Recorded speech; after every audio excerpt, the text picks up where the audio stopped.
Hello everyone, welcome to Edu Tab. I hope आप लोगों के जैब एग्जाम की प्रिपरेशंस तो काफ़ी अच्छी चल रही होगी। तो मैं यहाँ पर आप लोगों के लिए कुछ इंपॉर्टेंट टिप्स लेकर आई हूँ कि किस तरीके से हम मैकमिलन बुक को क्विकली कवर करेंगे फॉर ऑल द 4 कंपोनेंट्स। अब आप सभी को पता है आपके एग्जाम्स काफ़ी पास आ चुके हैं, काफ़ी कम टाइम बचा है, अक्टूबर में आपके एग्जाम्स स्टार्ट हो रहे हैं। तो आई होप आप लोगों की प्रिपरेशंस अच्छी जा रही होगी, लेकिन इसमें मैं आपको थोड़ा सा हेल्प करने जा रही हूँ कि किस तरीके से हम सारे के सारे मैकमिलन बुक को कवर करने वाले हैं फॉर ऑल द 4 कंपोनेंट्स। तो चलिए स्टार्ट करते हैं। यहां पर सबसे पहले मैं आपको बता दूं कि कितने पेपर्स हैं जो हमारे यहाँ अभी नए इस वीडियो को देख रहे हैं या जो एग्जाम्स की प्रिपरेशंस कर रहे हैं, उन सभी को यहाँ पर ये जानना बहुत ज़रूरी है कि कौन कौन से सब्जेक्ट्स जैब एग्जाम में आते हैं, इसके अलावा कितने नंबर ऑफ चैप्टर्स किस किस आपके कंपोनेंट में हैं। ठीक है, तो यहाँ पर आप देखेंगे IEIFS की बात करूँ तो आप देखेंगे 45 टोटल चैप्टर्स हैं आपके IEIFS में। PPB की बात करूँ तो इसमें 55 नंबर ऑफ चैप्टर्स हैं आपके। RBWM में आपके पास 26 नंबर ऑफ चैप्टर्स हैं एंड AFM में आपके पास 35 है। ठीक है, तो ये तो आपका क्लियर हो गया कि 4 कंपोनेंट आते हैं और चारों में कितने कितने चैप्टर्स हैं। ठीक है, और हमको पढ़ना यहाँ पर मैकमिलन बुक को है।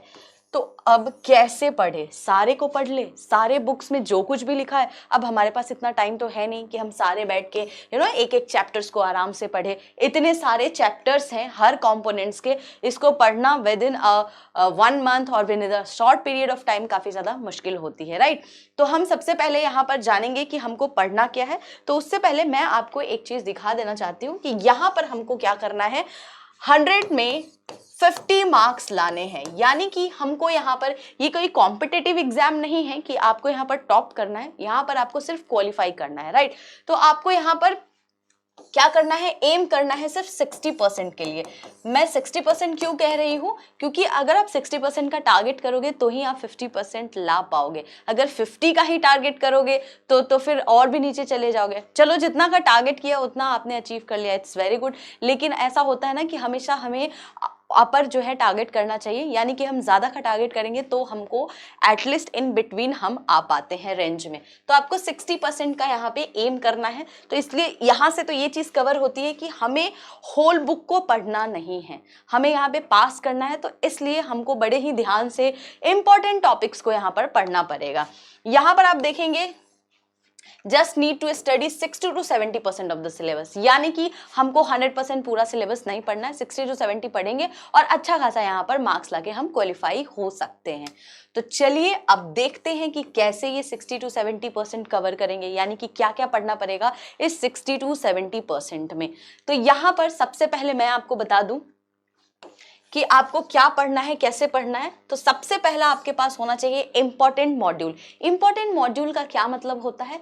इंपॉर्टेंट मॉड्यूल का मतलब है जिसका वेटेज ज्यादा है, जिस मॉड्यूल का वेटेज एग्जाम में ज्यादा है। यानी कि जब आपने प्रीवियस ईयर क्वेश्चंस देखे होंगे तो आपको पता होगा कि कौन से मॉड्यूल से किस तरीके के क्वेश्चंस आ रहे हैं, कौन सा मॉड्यूल का वेटेज ज्यादा है। यानी कि अगर मैं RBWM की ही बात करूं तो आपको पता है RBWM के अगर प्रीवियस ईयर क्वेश्चंस देखे होंगे, एनालिसिस आपने किया होगा, तो आपको पता चल रहा होगा कि मॉड्यूल B से सबसे ज्यादा नंबर ऑफ क्वेश्चंस आते हैं, यानी कि इसका वेटेज ज्यादा है, राइट। तो हमको क्या करना है, हमें पता चल गया यहाँ पर इंपॉर्टेंट मॉड्यूल कौन से हैं। B मॉड्यूल इंपॉर्टेंट है, ये पता चल गया, ठीक है। अब मुझे दूसरा क्या पता करना है, यहाँ पे इंपॉर्टेंट चैप्टर्स। अब उस मॉड्यूल B में कौन कौन से चैप्टर्स हैं जो इंपॉर्टेंट है, यानी कि किस किस चैप्टर से यहाँ पर सबसे ज्यादा नंबर ऑफ क्वेश्चंस आए हैं, उसे हमको यहाँ पर ध्यान से देखना है। ठीक है, यानी कि आपके मॉड्यूल पता चल गए, उसके नंबर ऑफ चैप्टर्स पता चल गए कि 10, 11, 12, 14, 16, इससे ज्यादा क्वेश्चंस आ रहे हैं, यानी कि ये जो ज्यादा चैप्टर्स हैं ये आपके लिए इंपॉर्टेंट होंगे। अब हम क्या करेंगे, अब हम अपनी मैकमिलन बुक को उठाएंगे और उससे इसको पढ़ना स्टार्ट करेंगे। ठीक है, तो ये दो चीज before reading your Macmillan book आपको ये चीज ध्यान रखनी है कि आपको इंपॉर्टेंट मॉड्यूल और इंपॉर्टेंट चैप्टर्स का पता होना चाहिए। अब जैसे यहां पर मैं आपको IEIFS के बारे में बता देती हूँ कि यहाँ पर क्या क्या आपके इम्पोर्टेंट है और क्या क्या इम्पोर्टेंट नहीं है, कैसे कवर करना है मैकमिलन बुक को। तो सबसे पहले एक एक करके हर कंपोनेंट वाइज चलेंगे। तो सबसे पहले मैंने IAFS का सोचा आपको बता दूं। तो यहाँ पर आप देखेंगे कि आपको इसमें सारे के सारे मॉड्यूल्स दे रखे हैं A, B, C and D, ठीक है। यहाँ पर इंपॉर्टेंट टॉपिक्स कौन कौन से हो जाते हैं, इंपॉर्टेंट चैप्टर्स कौन कौन से होते हैं, तो आप देखेंगे मॉड्यूल A में आपके कुछ हाईलाइटेड चैप्टर्स हैं, यानी कि चैप्टर नंबर 2, 4, 5, 8, 9, 10। तो ये क्या है, ये काफी ज्यादा इंपॉर्टेंट है क्योंकि इसका वेटेज ज्यादा है। तो आपको क्या करना है, मैकमिलन बुक से इस चैप्टर को पढ़ना है, यानी कि चैप्टर 2 आप पढ़ेंगे मैकमिलन बुक से। अब इसमें आप क्या करेंगे, जो भी इंपॉर्टेंट यहाँ पर टॉपिक्स होंगे इस चैप्टर से रिलेटेड, उसको क्या करेंगे, उसको सबसे पहले कवर करेंगे। ये आपकी स्ट्रेटजी होनी चाहिए। पूरी बुक को पढ़ने की कोई जरूरत नहीं है, स्मार्टली पढ़े यहाँ पे गाइज, हार्ड वर्क नहीं स्मार्ट वर्क करना है हमें, क्योंकि हमारे पास टाइम भी कम है और हमें यहाँ पर एग्जाम को क्वालिफाई भी करना है। तो सिमिलरली आप यहाँ पर देखेंगे कि यहाँ पर कुछ आपके मॉड्यूल बी से भी इंपॉर्टेंट टॉपिक्स दे रखे हैं। आप देखेंगे यहाँ पर 3 इंपॉर्टेंट यहाँ पर चैप्टर्स हैं। अब इस 3 इंपॉर्टेंट चैप्टर्स में से जो भी इंपॉर्टेंट टॉपिक होगा उसको आपको मैकमिलन बुक से पढ़नी है। अगर ओवरऑल मैं इंपॉर्टेंट अगर चैप्टर्स की बात करूं तो आपको टोटल कितना टाइम लगता है, इसमें 5 आवर्स लगते हैं टोटल। तो मैंने यहाँ पर आपको पूरी प्लानिंग बताई है कि आपको इस चैप्टर को पूरा पढ़ने में, यानी कि मॉड्यूल बी को पूरा पढ़ने में कितना टाइम लगेगा। इवन मैं अगर बैक जाऊं मॉड्यूल ए दिखाऊं तो मॉड्यूल ए को पढ़ने में आपको 7 आवर्स लगने वाले हैं। लेकिन हमको इतना अगर हमारे पास टाइम नहीं है तो हम क्या करेंगे, सिर्फ इंपॉर्टेंट चैप्टर्स को उठाएंगे, उसके इंपॉर्टेंट टॉपिक्स को देखेंगे और फटाफट मैकमिलन बुक से उसको पढ़ लेंगे, उसके क्वेश्चंस यहाँ पर प्रैक्टिस कर लेंगे, ठीक है। नाउ सिमिलरली अगर मॉड्यूल सी की बात करूं तो आपको मॉड्यूल सी में भी ऐसे ही जो भी आपके हाईलाइटेड है, यानी कि ये सारे इंपॉर्टेंट है, इससे एग्जाम्स में क्वेश्चन आए हैं। अब इसका जो भी इंपॉर्टेंट टॉपिक होगा उसको उठाना है और फटाफट क्या करना है, मैकमिलन बुक से उसको कवर कर लेना है। If anyone wants to read Macmillan book, ठीक है। नाउ इसको पढ़ने में कितना टाइम लगता है, 6 आवर्स लगेंगे पूरे मॉड्यूल को कवर करने में।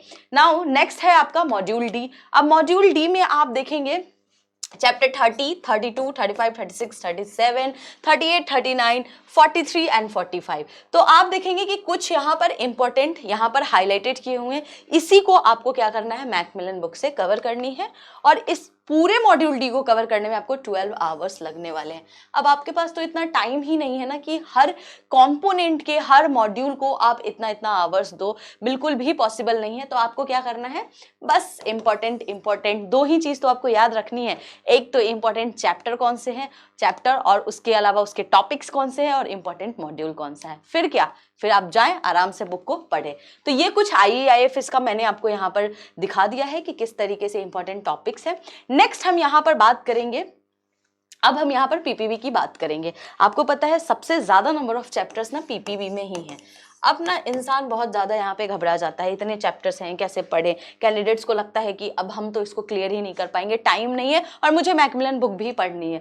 कोई दिक्कत नहीं है, इसमें भी हम सेम स्ट्रेटजी अपनाएंगे जो IAFS में अपना रहे हैं, यानी कि यहाँ पर हम इंपॉर्टेंट जितने भी मॉड्यूल्स ए के हैं चैप्टर्स, उसको हम सबसे पहले कवर करेंगे। तो उसको कवर करेंगे, कैसे कवर करेंगे, इस चैप्टर में क्या पूरा पढ़ना स्टार्ट कर देना है, बिल्कुल नहीं।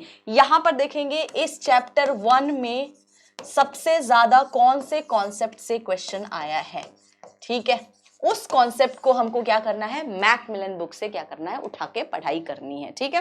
तो आई होप आप लोगों को ये चीज थोड़ी थोड़ी समझ में आ रही होगी कि हम यहाँ पर कहना क्या चाह रहे हैं आपसे और आप किस तरीके से आप इसको कवर कर सकते हैं। 15 आवर्स टोटल लगते हैं भाई, इतना टाइम ही नहीं है हमारे पास कि हम बुक को 15, और मैकमिलन बुक तो काफी ज्यादा डिफिकल्ट है, थोड़ा लेंदी है, उसको पढ़ने में तो काफी टाइम लगता है, समझने में उसको काफी ज्यादा टाइम लगता है क्योंकि थोड़ी सी उसकी डिफिकल्टी लेवल ज्यादा होती है। इसलिए हम आपके लिए यहाँ पर क्या करते हैं, शॉर्ट कॉन्सेप्ट नोट्स लेकर आते हैं, आपको छोटे छोटे कॉन्सेप्ट्स के हिसाब से यहाँ पर आपको हम लोग पढ़ाते हैं सो दैट आपके लिए चीजें आसान हो जाए।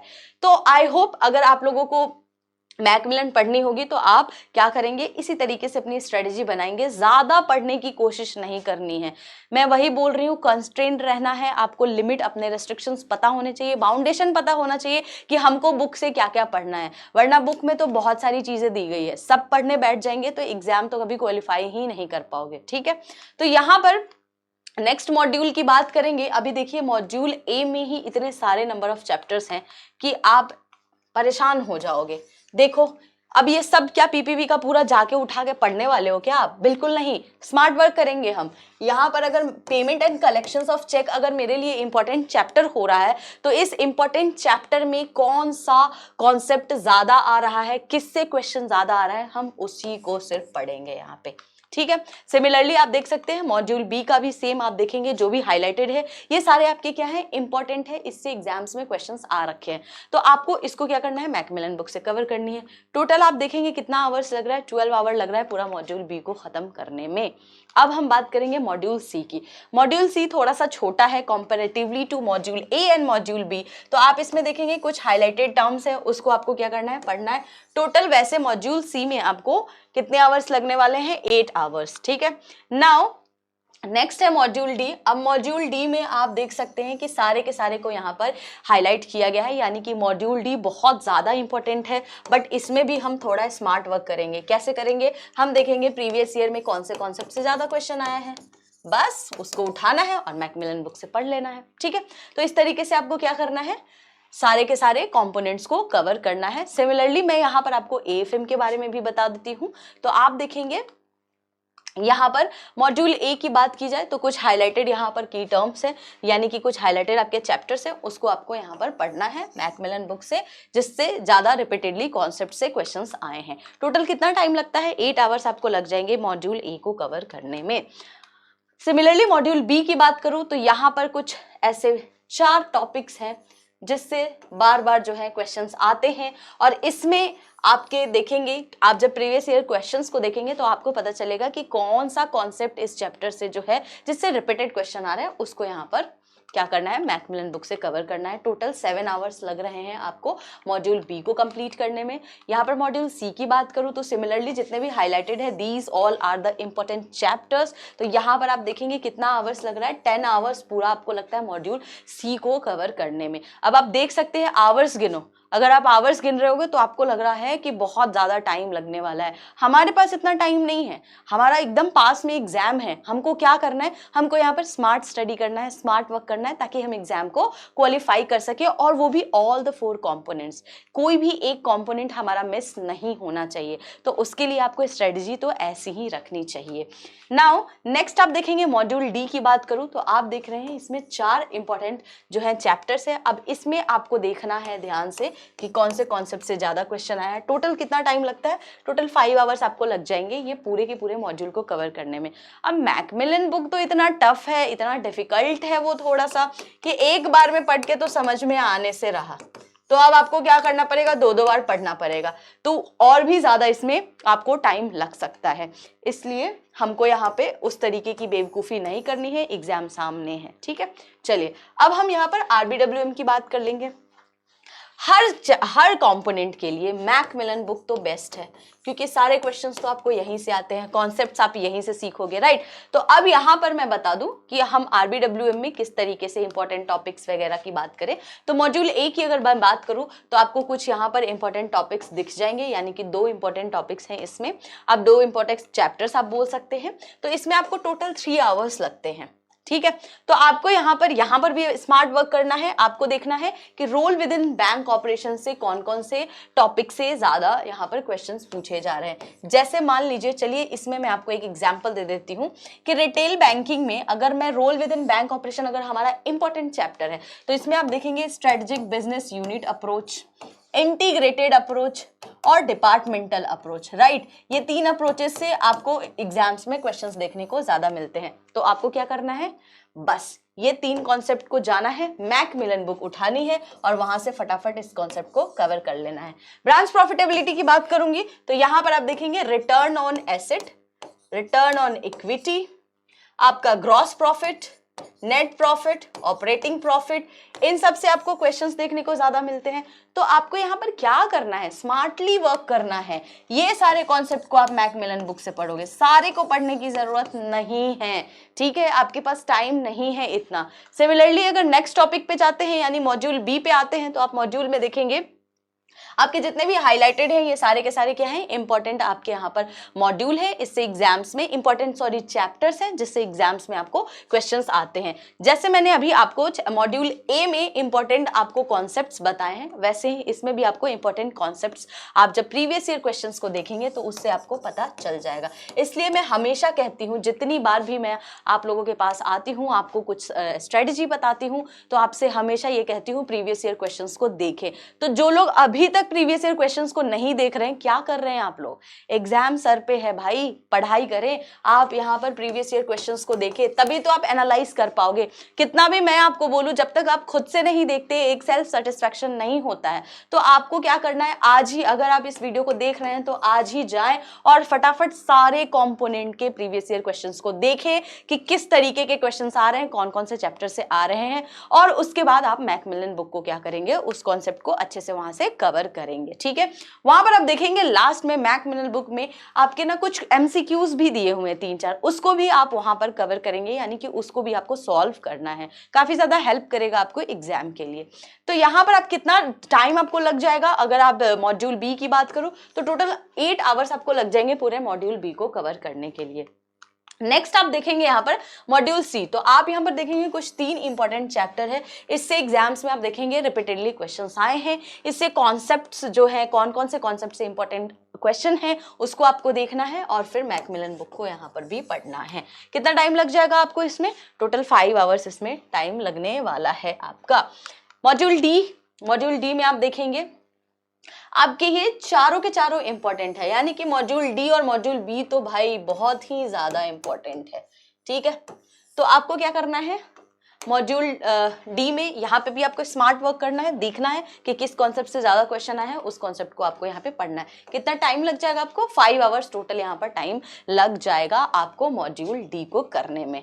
और यहाँ पर कुछ एडिशनल आप देखेंगे कुछ चैप्टर्स हैं, यानी कि कुछ 4 ऐसे एडिशनल चैप्टर्स हैं।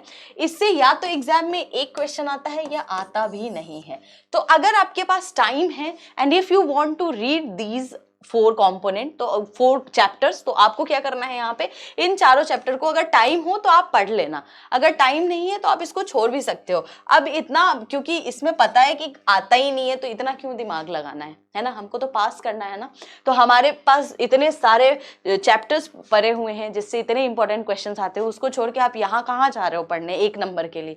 तो आप बाकी सबको यहाँ पर क्या करेंगे, कवर करेंगे। अब ये तो हो गया कि चलो मैम ने ये बता दिया इंपॉर्टेंट टॉपिक्स, इंपॉर्टेंट कंपोनेंट्स, अब यहाँ पर इंपॉर्टेंट कॉन्सेप्ट, सारी चीजें बता दी, लेकिन अब इसको करेंगे कैसे? पूरा मैस हो रहा है, पूरा मैम एकदम खिचड़ी हो गया, मिक्स हो गया, कुछ समझ नहीं आ रहा है। तो इसको समझने के लिए मैं आपको यहाँ पर एक ऑर्डर बता देती हूँ कि किस तरीके से आपको इस ऑर्डर को मेंटेन करना है, उसको हम यहाँ पर ध्यान से देखेंगे ताकि आपके लिए थोड़ा सा आसान हो जाए प्रिपरेशन करना फ्रॉम मैकमिलन बुक।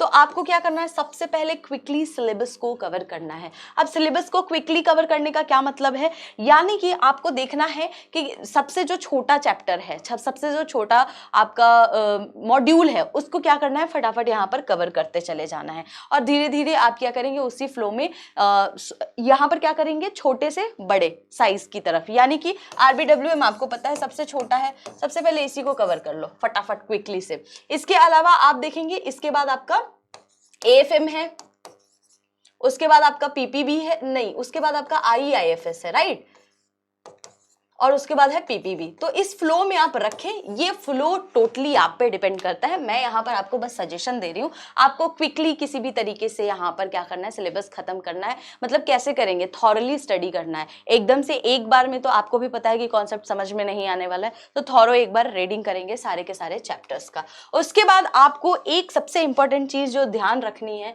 कि आपको हमेशा कॉन्फिडेंट रहना है। क्या होता है ना कि हम एग्जाम के टाइम में बहुत जल्दी डिमोटिवेट हो जाते हैं, हमारे पास बहुत कम टाइम है, बुक इतना बड़ा है, पढ़ना इतना डिफिकल्ट हो रहा है हमारे लिए, लेकिन पढ़ना मुझे मैकमिलन बुक ही है ना। तो अब क्या होता है कि इस समय हम काफी ज्यादा डिमोटिवेट हो जाते हैं कि यार हो नहीं पाएगा, या कुछ ऐसे आस पड़ोस के लोग होंगे, फ्रेंड्स होंगे आपके, जो आपको कहेंगे कि नहीं हो पाएगा, रहने दे भाई, नेक्स्ट ईयर कर लियो, ऐसे करके आपको यहाँ पर बोला जाएगा। बट आपको बिल्कुल भी ध्यान नहीं देना है इन सारी बातों पे, आपको हमेशा कॉन्फिडेंट रहना है। मैं आपको हमेशा ही बोलती हूँ कि गाइस आप लोग कॉन्फिडेंट रहें, मोटिवेटेड रहें, तभी आप जाके किसी भी एग्जाम के लिए अच्छी तरीके से प्रिपरेशंस कर पाओगे। वरना तो हर ऑब्स्टिकल आती रहेगी, जब भी आप प्रिपरेशंस करोगे कोई ना कोई ऑब्स्टिकल्स आते रहेंगे। इसका ये मतलब थोड़ी है कि आप प्रिपरेशंस करना छोड़ दोगे, राइट। तो यहाँ पर वो नहीं करना है, आपको मोटिवेटेड रहना है। कैसे करेंगे, थोड़ी सी स्ट्रेटजी देख लेते हैं, प्रिपरेशंस कैसे करेंगे। तो यहाँ पर आप देखेंगे जो सबसे मोस्ट स्कोरिंग सब्जेक्ट है, उठाना है आपको सबसे पहले वही सब्जेक्ट। तो आपको पता है RBWM तो भैया बहुत स्कोरिंग सब्जेक्ट है, मजा भी आता है, इंटरेस्टिंग भी है, राइट। तो यहाँ पर आपको क्या करना है, सबसे पहले उठाना है RBWM। अब आप देखेंगे कि आपको कौन सा ज्यादा जो है यहाँ पर आसान लगता है, ये आप अपने हिसाब से भी कर सकते हैं। लेकिन अगर मैं एनालिसिस के अकॉर्डिंग बताऊं तो RBWM का वाकई में काफी स्कोरिंग है और काफी इजी भी है पढ़ना। तो सबसे पहले आप इसको खत्म करेंगे। जिसका सबसे ज्यादा शॉर्टेस्ट सिलेबस है उसको पहले कवर करेंगे। जो मोस्ट रिलेटेबल है, यानी कि आप लोगों में से हर कोई डिफरेंट डिपार्टमेंट्स में काम कर रहे होंगे, राइट। बैंक में डिफरेंट सेक्टर्स डिपार्टमेंट्स होते हैं।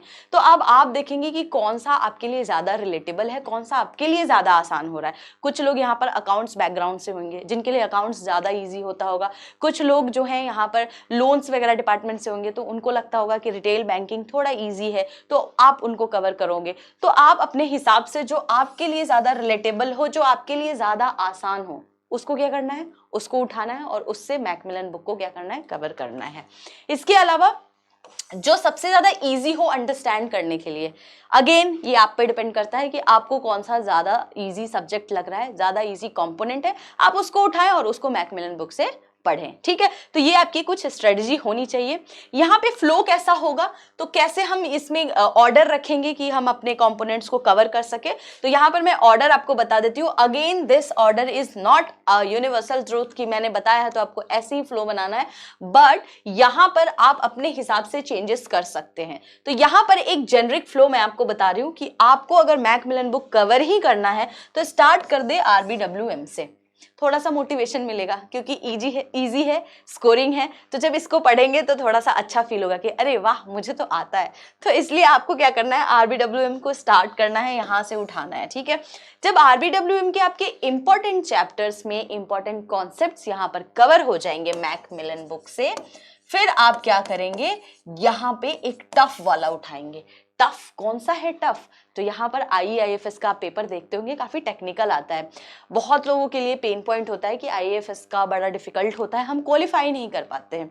तो क्या करना है ना, जब आप इजी कोई चीज करते हैं और उसमें आपको सक्सेसफुल हो जाते हो तो बड़ा मोटिवेशन आता है कि अरे वाह हमने कर लिया। अब इसी मोटिवेशन, इसी कॉन्फिडेंट के फ्लो में आपको क्या करना है, IAFS को क्या करना है, फिनिश करना है। यहाँ पे कैसे फिनिश करना है मैंने आपको ऑलरेडी बता दिया है। फिनिश करने के लिए आपको सबसे पहले ये जानना है कि इंपॉर्टेंट चैप्टर कौन कौन से है। उसके बाद आपको ये देखना है उस इंपॉर्टेंट चैप्टर में कौन कौन से जो है इंपॉर्टेंट यहाँ पर टॉपिक है, ठीक है। उससे भी पहले आपके पास ये पता होना चाहिए कि इंपॉर्टेंट मॉड्यूल कौन सा है। जैसे अगर मैं यहाँ पे RBWM की बात करूं तो अगर ये तीनों सिनेरियो का एग्जांपल लेती हूं ताकि आपके लिए चारों कंपोनेंट आसान हो जाए। तो अगर मैंने स्टार्ट किया RBWM से मैकमिलन बुक को पढ़ना, तो क्या करूंगी मैं, सबसे पहले देखूंगी इंपॉर्टेंट मॉड्यूल कौन सा है। मुझे पता है B और D हमारा इंपॉर्टेंट मॉड्यूल है। स्टार्ट मैं किससे करूंगी, मॉड्यूल बी से करूंगी। क्यों करूंगी, मुझे पता है इसका वेटेज बहुत ज्यादा है। अब क्या करेंगे, इससे क्वेश्चंस ज्यादा आते हैं। अब मैंने मॉड्यूल बी को उठाया। अब मॉड्यूल बी में मैंने देखा कि चैप्टर 6, 7, 10, 11, 15 ये सारे के सारे काफी ज्यादा जो है इंपॉर्टेंट है, क्योंकि बार बार प्रीवियस ईयर के क्वेश्चंस में इस चैप्टर से क्वेश्चंस काफी ज्यादा आए हैं। तो मेरा एक क्या हुआ, इंपॉर्टेंट चैप्टर पता लग गया है ना, कि 5, 6, 7, 10, 12 जो भी है 15 ये सारे हमारे इंपॉर्टेंट चैप्टर है।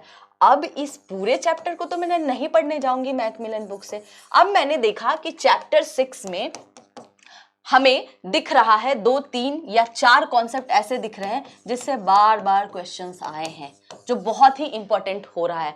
तो मैं क्या करूंगी, अगर मैं आपकी जगह होती तो मैं चैप्टर 6 उठाती, उसमें ये चारों कॉन्सेप्ट्स को क्या करती, मैकमिलन बुक से फटाफट कवर कर लेती और इससे रिलेटेड 2-4 MCQs भी यहाँ पर कर लेती, ताकि मुझे कॉन्फिडेंस आ जाता कि हाँ मैंने जो पढ़ा है वो मुझे समझ में आ गया है, मेरे क्वेश्चंस यहाँ पर सॉल्व हो रहे हैं। फिर जैसे ही मुझे दिखता कि हाँ चैप्टर 6 के इंपॉर्टेंट पूरे कॉन्सेप्ट हो गए, फटाक से मैं चैप्टर 7 की तरफ मूव ऑन करती। ठीक है। फिर चैप्टर 7 में मैं देखती कि कौन कौन सा इंपॉर्टेंट कॉन्सेप्ट है जो प्रीवियस ईयर में आया है, फिर उसको, तो ये क्या हुआ, ये एक स्मार्ट वर्क हुआ जिससे आप क्या कर सकते हैं, क्विकली एग्जाम को क्वालिफाई कर सकते हैं और क्विकली एग्जाम के लिए प्रिपरेशंस भी कर सकते हैं। टाइम भी नहीं है आपके पास इतना ज्यादा। आई होप आपको ये स्ट्रेटजी समझ में आ रही होगी। तो यहां पर आप देखेंगे सिमिलरली आपको IAFS के लिए भी सेम करना है। मॉड्यूल्स जानने हैं इंपॉर्टेंट कौन से हैं, यानी वेटेज किसका है, उसके अलावा आपको चैप्टर्स कौन कौन से इंपॉर्टेंट है और उस चैप्टर्स में टॉपिक कौन कौन सा ज्यादा इंपॉर्टेंट है। नेक्स्ट यहां पर फिर आप क्या करेंगे, AFM पे आएंगे। अब मैं आपको यहाँ पे ये बोलना चाहती हूँ कि जिनको भी डिपेंड करता है, आप अपना फ्लो खुद के हिसाब से बनाएंगे। किन्हीं को AFM इजी लगता है, किन्हीं को PPB इजी लगता है, तो आप देखेंगे कि आप कौन से फ्लो में जाना चाहते हैं। आप इस फ्लो में भी चेंज कर सकते हो सकता है किन्हीं को लगता होगा कि नहीं मैं यहाँ पर PPB करूंगा या करूंगी, तो ठीक है, गो फॉर इट। लेकिन आपको पता होना चाहिए कि आपकी स्ट्रेटजी या आपका जो काम है, यानी कि पढ़ने का जो तरीका होगा वो क्या होना चाहिए, किस तरीके से हमको स्मार्ट वर्क यहाँ पर करना है। Don't go for hard work, always do smart work. Smart work करोगे तभी काम अच्छा कर पाओगे, अदरवाइज तो बस करते ही रह जाएंगे हम, है ना। तो यहाँ पर फाइनली आप PPB, जिनको जो भी यहाँ पर इजी लगता है उसके अकॉर्डिंग आप यहाँ पर फ्लो बना सकते हैं। लेकिन मेरे हिसाब से अगर मुझसे पूछेंगे आप, तो मुझे तो यही फ्लो चाहिए कि यानी कि मैं सबसे पहले जो हमारा सबसे कम सिलेबस है, ज़्यादा ईजी है, स्कोरिंग है, पहले तो मैं उसी को कवर करूंगी एंड देन थोड़ा टफ पे जाऊंगी, फिर हम मॉडरेट लेवल वाले पेपर्स पे जाएंगे, ठीक है। तो ये आपका क्या होना चाहिए, इस तरीके का फ्लो होना चाहिए। आई होप आपको ये वीडियो काफ़ी ज़्यादा हेल्प करेगी एग्जाम की स्ट्रेटेजी बनाने में, एग्जाम के प्रिपरेशंस के दौरान जब आप मैकमिलन बुक को कवर कर रहे होंगे, ठीक है। तो यहाँ पर कुछ मैं अपनी तरफ से आपको यहाँ पर टिप्स देना चाहती हूँ स्टडी प्लान के लिए। अगर आप इसको यूटिलाइज कर सके तो बहुत अच्छी बात है, अदरवाइज मेरा तो काम है, मैं तो टिप्स दूंगी आपको। तो चलिए हम टिप्स देखते हैं। टाइमिंग, देखिए ये जो टाइम है ना, बड़ा ही क्रूशियल है आपके लिए, ठीक है। तो आपको क्या करना है, इस टाइम को यूटिलाइज करना है। ये सारा टाइम आप ही का है और आपको ये सोचना है कि किस तरीके से आप प्लान बनाओगे, टाइम टेबल क्या होना चाहिए। मुझे पता है आप सभी जॉब करते हैं, बहुत हेक्टिक हो जाता है, इतना टाइम नहीं होता कि आप पढ़ाई कर पाओ, लेकिन मैं आपको बता रही हूँ कोई तो मोटिवेशन होगा आपका। क्या है मोटिवेशन, सैलरी में इंक्रीमेंट मिलने वाली है, राइट। अब इस इंक्रीमेंट के लिए, कुछ पाने के लिए कुछ तो खोना पड़ेगा ना आपको। तो थोड़ा सा पास है एग्जाम, ज्यादा टाइम नहीं बचा है, थोड़ा सा मेहनत करना है आपको। तो आप अपना क्या करेंगे, टाइम को अच्छी तरीके से यूटिलाइज करेंगे। बेयर मिनिमम मैं कह रही हूँ, बेयर मिनिमम आप इससे ज्यादा भी टाइम दे सकते हैं, 3 आवर्स हर दिन तो देना ही है। इससे ज्यादा देंगे तो और भी बहुत अच्छी बात है, ठीक है, लेकिन इतना भी आपको एटलीस्ट देना है। इस तरीके की आपकी जो है प्लानिंग बननी चाहिए, इस तरीके का आपका टाइम टेबल होना चाहिए। 9 से 6 के बाद या 9 से 7 के बाद आप यहाँ पर घर पे क्या करेंगे उसकी टाइम टेबल आपको बना लेनी है स्टडी रिगार्डिंग, ठीक है। नाउ यहाँ पर हमेशा देखिए क्लीन रहना है, एकदम डेस्क को क्लीन रखिए, कीप इट क्लीन, काम, पॉजिटिव रहें और अच्छी तरीके से यहाँ पर एग्जाम की प्रिपरेशंस करें। गाइस काफ़ी ज़्यादा आपको हेल्प करेगा जब भी आप एग्जाम करेंगे, ज़्यादा पैनिक होने की कोई ज़रूरत नहीं है। एग्जाम मुझे भी पता है आपके बहुत पास आ चुके हैं एग्जाम, दिमाग ख़राब हो रहा होगा क्या पढ़े क्या नहीं, किसको छोड़े किसको करे, है ना। इतना पैनिक नहीं होना है, काम डाउन, एकदम आराम से स्ट्रेटजी बनाएं। अभी भी आपके पास काफ़ी टाइम है, आराम आराम से क्या करेंगे, फ्लो में पढ़ाई करेंगे, बट यहाँ पर स्मार्टली पढ़ाई करेंगे, ठीक है। तो आपको ये नहीं भूलना है, स्मार्टली ही काम करना है। तो कोई टेंशन नहीं है, आराम से करें, आप लोगों का सभी का एग्जाम क्लियर हो जाएगा, बहुत अच्छे नंबर से आप लोग क्वालिफाई करेंगे। बस यहाँ पर ऑलवेज मोटिवेटेड रहें, पैनिक बिल्कुल नहीं करना है। Do your best, give your best, और जितना आपने अभी तक सिलेबस कवर किया है रिवाइज करें, रिवीजन करते रहना है, रिवीजन को मत भूलिए। अब नया कोई चीज़ आप पढ़ने की कोशिश ना करें, मेरा सजेशन रहेगा पर्सनली कि आप यहाँ पर नई कोई चीज़ ना पढ़े। एक काम करें, जो भी आपने अभी तक पढ़ा है, ठीक है, 2-3 महीने में जो भी आपने स्ट्रेटजी बनाई थी, पढ़ाई की थी, अब उसको रिवाइज करें और मॉक टेस्ट लगाएं, प्रीवियस ईयर क्वेश्चंस को लगाएं, ठीक है, जितना हो सकता है मॉक दें। और अगर इस मॉक में आपको मार्क्स कम आते हैं तो आप देखिए आप गलती कहाँ कर रहे हैं, उसको बार बार क्या करें, रिवाइज करें, उस कॉन्सेप्ट्स को देखें। एंड आई होप आप लोग इस तरीके से काफ़ी ज़्यादा जो है अच्छे से प्लानिंग करके पढ़ाई करेंगे, डेडिकेटेड रहेंगे, मोटिवेटेड रहेंगे। तो आज के लिए इतना ही। आई होप आप लोगों को ये स्ट्रेटजी समझ में आई होगी और आप आज से आप लोग एक नया स्ट्रेटजी बनाएंगे और इस तरीके से आप अपने पढ़ाई को कंटिन्यू करेंगे।